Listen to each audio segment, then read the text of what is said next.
कौन भूल सकता है गृह मंत्री के वो शब्द जहां उन्होंने कहा था पीओके के लिए हम जान भी दे देंगे। जिन लोगों को एंटी नेशनल कहा गया था 2014 से, उन्हीं ने देश का तिरंगा सबसे ऊपर लहराया विदेशों में जा जाकर। चाहे वो फिल्म इंडस्ट्री हो, चाहे वहां की न्यूज चैनल्स हो, चाहे उनके इन्फ्लुएंसर्स हो, हमने सब पे पाबंदी लगाई।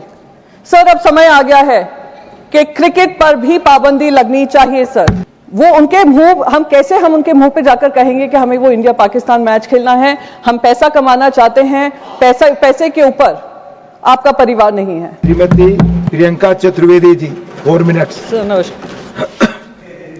सर सियाचिन वॉर मेमोरियल पे माननीय कवि श्री माखनलाल चतुर्वेदी जी की एक कविता है जो कहती है, मुझे तोड़ लेना वनमाली, उस पद पर देना तुम फेंक, मातृभूमि पर शीश चढ़ाने, जिस पद पर जावे वीर अनेक। इन्हीं शब्दों को याद कर सियाचिन में हमारे जवान हों या शहीद कारगिल के सुरक्षा के समय पे हों या ऑपरेशन सिंदूर को लेकर हों या ऑपरेशन महादेव जो हुआ है, उन सबको याद कर नमन कर मैं उनकी शौर्य गाथा में उम्मीद करती हूं हमारा देश सदैव गाएगा।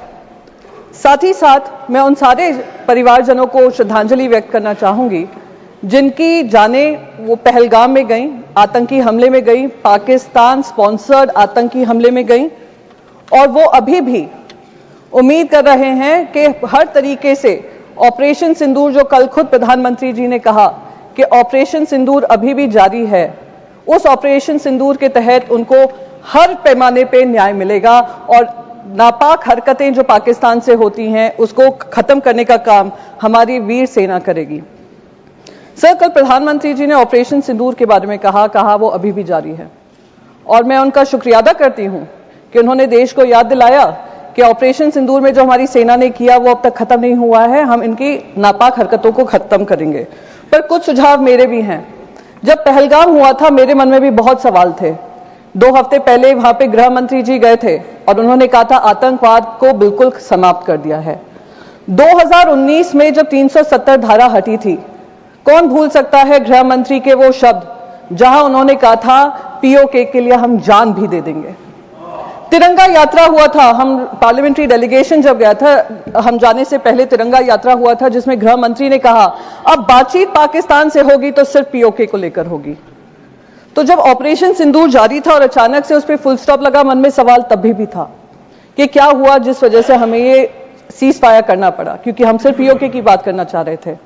तो अब क्योंकि ऑपरेशन सिंदूर जारी है और प्रधानमंत्री जी ने ये कहा है, तो मैं बस 2-3 चीजें उनके सामने कहना चाहूंगी। सर ऑपरेशन सिंदूर का हर हिस्सा, चाहे वो फिल्म इंडस्ट्री हो, चाहे वहां की न्यूज चैनल्स हो, चाहे उनके इन्फ्लुएंसर्स हो, हमने सब पे पाबंदी लगाई। सर अब समय आ गया है कि क्रिकेट पर भी पाबंदी लगनी चाहिए सर। सर हमारे विदेश मंत्री ने कहा कि मैं गर्व होता है इस बात का कि मैं उस पार्लियामेंट्री डेलीगेशन में शामिल थी जिसकी जिम्मेदारी मुझे सरकार ने दी थी। हम 33 देशों में गए। मिनिस्टर ऑफ एक्सटर्नल अफेयर्स कह रहे थे करीब 100 देशों से बातचीत हुई। मैं तो कह रही हूं गृह मंत्री जी से, सर आपको बहुत जगह फोन करने की जरूरत नहीं पड़ेगी, एक इंटरकॉम पे ही फोन कर लेंगे। आईसीसी के चेयरमैन को अगर आप कह देंगे कि ये इंडिया पाकिस्तान मैच नहीं हो सकता तो नहीं होगा, ये हमारे ऑपरेशन सिंदूर की कामयाबी होगी। सर हम जो 26 महिलाएं जो विधवा हुई वो उनके मुंह हम उनके मुंह पे जाकर कहेंगे कि हमें वो इंडिया पाकिस्तान मैच खेलना है, हम पैसा कमाना चाहते हैं, पैसे के ऊपर आपका परिवार नहीं है। तो मैं बस यही रिक्वेस्ट करूंगी, एक ऑपरेशन सिंदूर वो होना चाहिए। सर ऑपरेशन सिंदूर में हमने पाकिस्तान को तो मुंह तोड़ जवाब दिया और उसका गर्व है, हम सबको गर्व है, विपक्ष को भी गर्व है क्योंकि विपक्ष आपके साथ खड़ा रहा।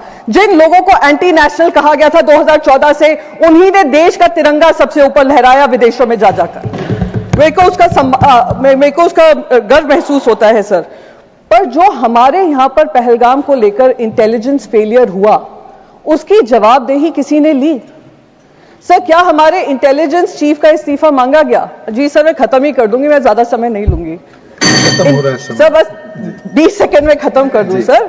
उस इंपॉर्टेंट मिशन का हिस्सा थी इंटेलिजेंस फेलियर जो हुआ, उसके तहत किसी ने भी इसकी जिम्मेदारी लेते हुए इस्तीफा लिया? इस्तीफा होने चाहिए सर। तब तक ये ऑपरेशन सिंदूर कंप्लीट नहीं होगा जब तक आउटसाइड वर्ल्ड को तो हमने पाकिस्तान को 2 टूक जवाब देकर अकाउंटेबिलिटी तय की, जब तक इंटरनल अकाउंटेबिलिटी हम तय नहीं करेंगे। सेकंड हो गए। जय हिंद सर, जय Hind, thank you very much. माननीय उपेंद्र कुशवाहा